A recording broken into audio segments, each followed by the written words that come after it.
Hi, welcome to the Gemara on Zayin Amud Bet. We're starting from the first Mishnah on Zayin Amud Bet. Matnitzin, Ein bein Yom Tov Shabbat ela ochel nefesh bilvad. It's a very, very short Mishnah. The Mishnah says there is no difference, Ein bein, there is no difference between Yom Tov and Shabbat except for ochel nefesh. Ochel nefesh means food preparation. So bishul and afiyah, cooking and baking, which are two malachot that are forbidden on Shabbat, are permitted on Yom Tov. Here's the Gemara's comment. Ha le'inyan machshirei ochel nefesh ze v'zeh shavin. Ha, behold, this must mean that when it comes to the matter of machshirei ochel nefesh, preparations for ochel nefesh, things that you might need to do, like getting a pot ready or anything else that you need to do to prepare for cooking, those things must be actually the same on Yom Tov and Shabbat, which means that you couldn't do them on either Yom Tov or Shabbat. Matnitzin de lo ki Rabbi Yehuda. Our Mishnah is not like Rabbi Yehuda. Titania, because we learned in a Breita, Ein bein Yom Tov Shabbat ela ochel nefesh. Rabbi Yehuda matir af machshirei ochel nefesh. So in this Breita we see that the beginning of it is a lot like our Mishnah. There's no difference between Yom Tov and Shabbat except for ochel nefesh. But Rabbi Yehuda's opinion is that he permits it even with machshirei ochel nefesh, even with these preparations for ochel nefesh.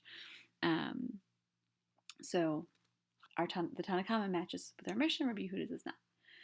My time is a Tanna Kama. What's the reasoning of the Tanna Kama? I feel like I should remind you that my time is a question word, and it means what's the reason. My time is a Tanna Kama Amar Kra, because the pasuk says who. That's not a very long quote from a pasuk. It doesn't tell you much if you haven't looked up the pasuk. I'll tell you that the pasuk is in Shmot Yud Bet. Shmot Yud Bet Het Zayin. Ach asher yachal l'chol nefesh hu levado ya'aseh lachem. Just that which will be eaten by every person. That itself, right? Hu levado, that only you may make for yourself.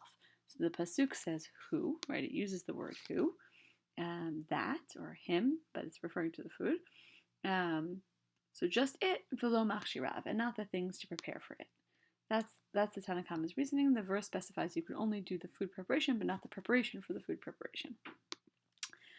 For Rabbi Yehuda and Rabbi Yehuda's position, right, not that, which is different from the Tanna Kama. Rabbi Yehuda Amar, or you could just say Rabbi Yehuda without the Amar, lachem. The verse also has the word lachem. Again, this verse in Shmot, right, that's what you can prepare for you plural, and this means, according to Rabbi Yehuda, lachem, for you guys, lachol tzorchechem, for everything that you need. Right? You shouldn't read it so restrictively. Lachem means you should do what you need to do.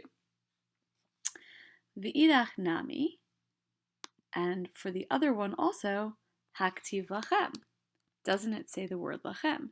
In other words, for the other side of the arguments, meaning the Chachamim, the ones who argue against Rabbi Yehuda, the Tanna Kama, isn't it the case that it says the word lachem? Right? What do they do with that word? Lachem, you can prepare food for you, v'lo le'ovdei kochavim, and not for non-Jews. Lachem, you can prepare food for yourself, v'lo leklavim, and not for dogs, not for animals. So in other words, they also have a drasha from lachem, but they don't learn that it means everything you need to do. They learn that it means only for you and not for other beings. V'idach nami, and the other one also, haktiv hu. For Rabbi Yehuda also, it says who. Rabbi Yehuda has to have prepared an argument for what the word who means in the pasuk. Ktiv hu, v'ktiv lachem. So Rabbi Yehuda would explain that it says the word who, and it also says the word lachem.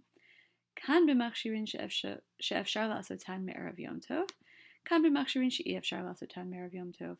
One is talking about things that you are able to prepare before Chag, and the other is talking about things that you can't prepare before Chag. So in other words, it is somewhat restrictive, right?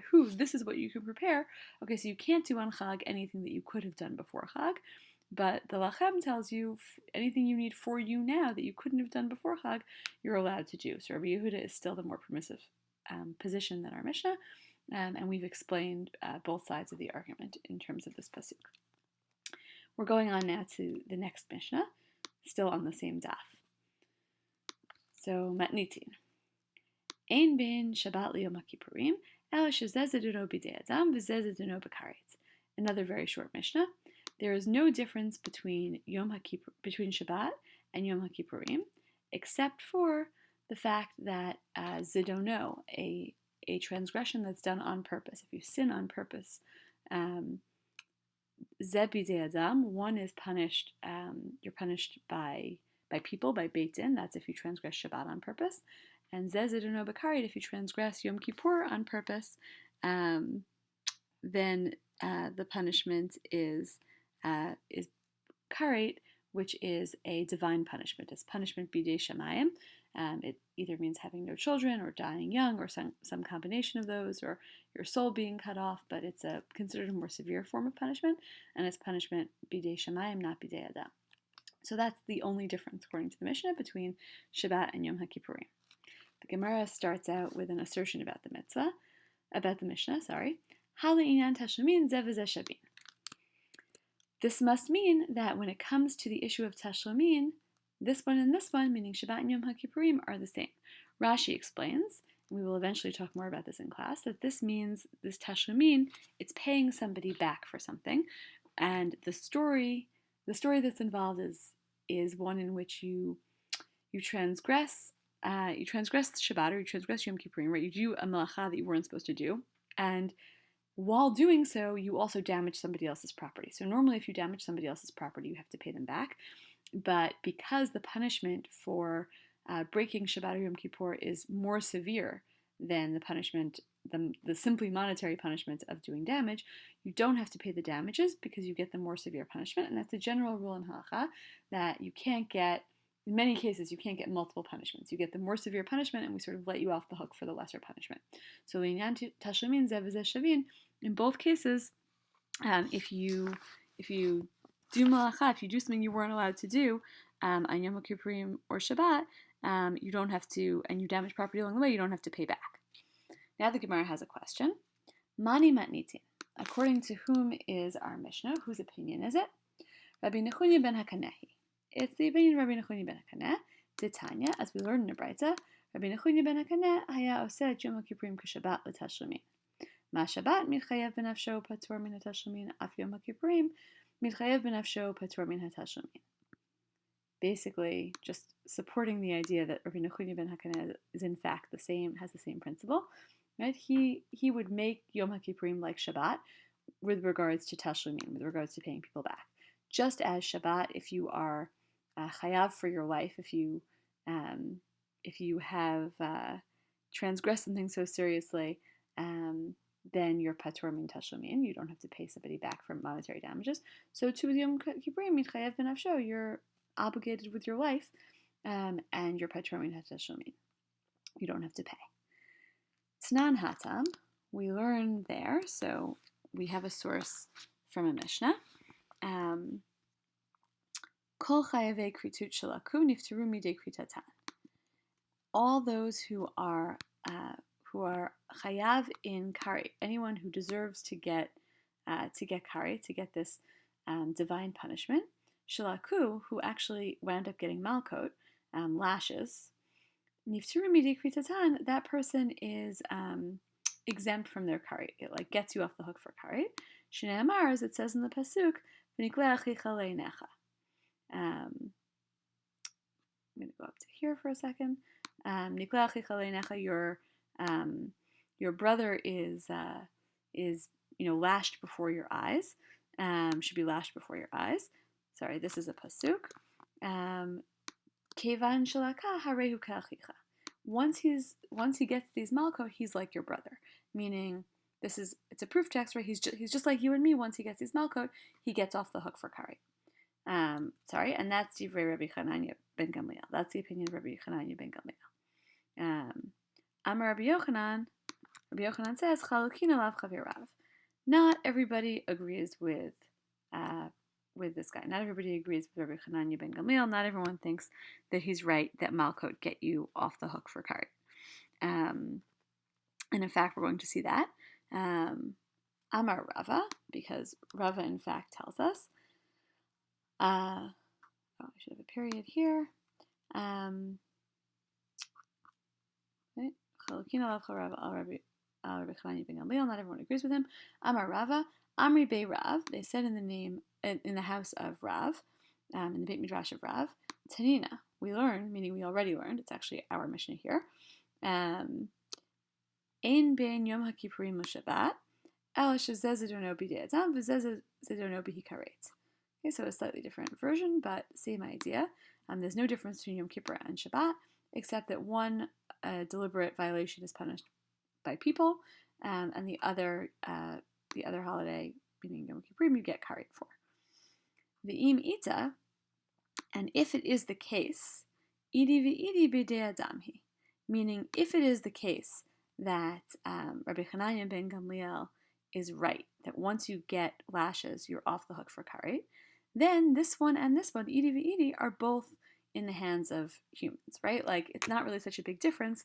Okay, he was supposed to get karet, but in the end he got malkot, and then he's off the hook for karet, so it could turn into a punishment b'dei adam, and so then it seems like that difference between Shabbat and Yom HaKippurim gets erased. So this does not match up well with our Mishnah, and this seems in fact to contradict our Mishnah.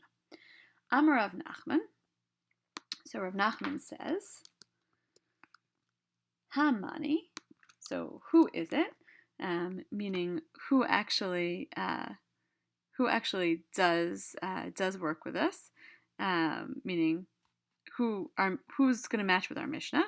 Rabbi Yitzchaki. It's actually Rabbi Yitzchak de Amar, who said, Malkot b'chayavei kritot leka. There is no such thing as malkot, as lashes, for those who are chayav karet. Titania, as we learned in the Breitza, Rabbi Yitzchak Omer. Rabbi Yitzchak said, Chayavei kritut bichlal hayu. Chayavei kritot are bichlal. Rashi explains that it means they're all included, and it's speaking about the arayot. When you have the list of forbidden sexual relationships in the Torah, otherwise known as the arayot, we understand that you get karet for any of those relationships, even though it doesn't repeat it for each one of those. It's the things like having sex with your father, having sex with your mother, having sex with your brother. It doesn't repeat for each one of those that you get karet, but we understand that they're all included in the karet category. V'lama yatzat karet ba'achoto, l'duna b'karet. Oh, sorry. V'lama yatzat karet ba'achoto. And why does it specify that you get karet for sleeping with your sister? Meaning that's one of the times when it does specifically say, oh, you get karet for this. L'duna b'karet v'lo b'malkot. To teach you, again, about all of these cases are karet, and all of these cases you can't also get malkot. Once you're sentenced to karet, you can't get malkot to get you off the hook. So that, in fact, does match with our Mishnah. Our Mishnah is working within the opinion of Rabbi Yitzchak, and not within the opinion of Rabbi Chananya ben Gamliel. Rav Ashi Amar. Rav Ashi then adds, Afilu tema Rabbanan. You can even say, like the opinion of Rabbanan, meaning you can even say that our Mishnah matches with the opinion of Chachamim. Again, Chachamim, meaning not like Rabbi Yitzchak. And here's how. Ze ikar zedono b'dei adam, v'ze ikar zedono b'hikaret. This one, the main way that it gets punishment, or the essence of its punishment, is b'dei adam, and the other one, the essence of its punishment, is with karet. Meaning, yes, it's true, if you got malkot, you would get out of karet, but still the essence of it is about karet, and so the difference between Yom Kippur and Shabbat still stands. And that's sort of the conclusion here, that no matter how you look at it, we preserve the distinction in the Mishnah that Shabbat zedono b'dei adam and Yom Kippurim zedono, a purposeful violation, is with karet, which is considered b'dei shamayim. This is the end of the material on the exam. We'll stop here.